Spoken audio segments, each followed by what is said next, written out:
Tech giant Intel has new leadership. The company just announced today that now former CEO Pat Gelsinger has retired. He was in charge when Intel started its $20 billion project in New Albany. So while changes are coming for Intel, NBC4's Eric Halperin spoke with those in the business community on if that will mean any changes for the work here. Eric?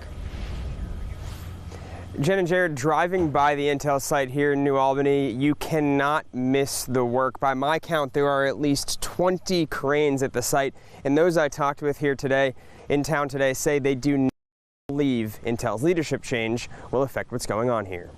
Cranes are all over the Intel site in New Albany.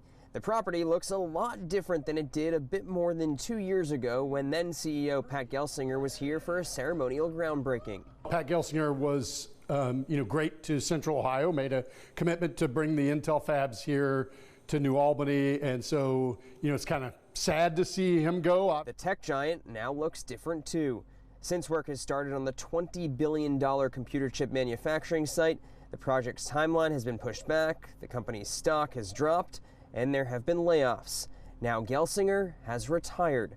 Ohio Chamber of Commerce President and CEO Steve Stivers says he does not see the move slowing down the work in Licking County. It's a little early to tell, but I don't think it will, because they are already billions of dollars invested, and the federal government's finally loosening the checkbook and making things happen. The Columbus Partnership has also been involved with Intel in Ohio from the beginning.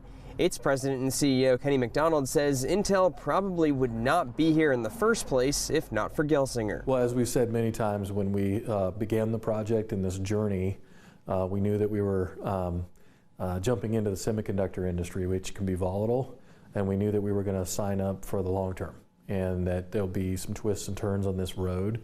In the meantime, Intel will be led by co-interim CEOs. Gelsinger's retirement comes just a week after the federal government approved up to $7.8 billion in CHIPS Act funding for Intel's work. It's been a tough couple of years to be CEO of Intel, but I'm excited for the future of Intel and Ohio and how those two are going to really merge. And the mayor of New Albany also shared a statement with me today. He thanked Gelsinger and said New Albany looks forward to continuing a strong partnership. Local for you, I'm Eric Halperin, NBC4. Eric, thank you. And in the wake of the decision, Governor Mike DeWine and Lieutenant Governor Jon Husted issued a statement that reads, in part, billions of dollars have been invested at the Ohio One site in Licking County, including multiple loads of equipment coming north from the Ohio River to that site. And now that the CHIPS Act funding has been announced, we anticipate the project will continue to move ahead quickly, end quote.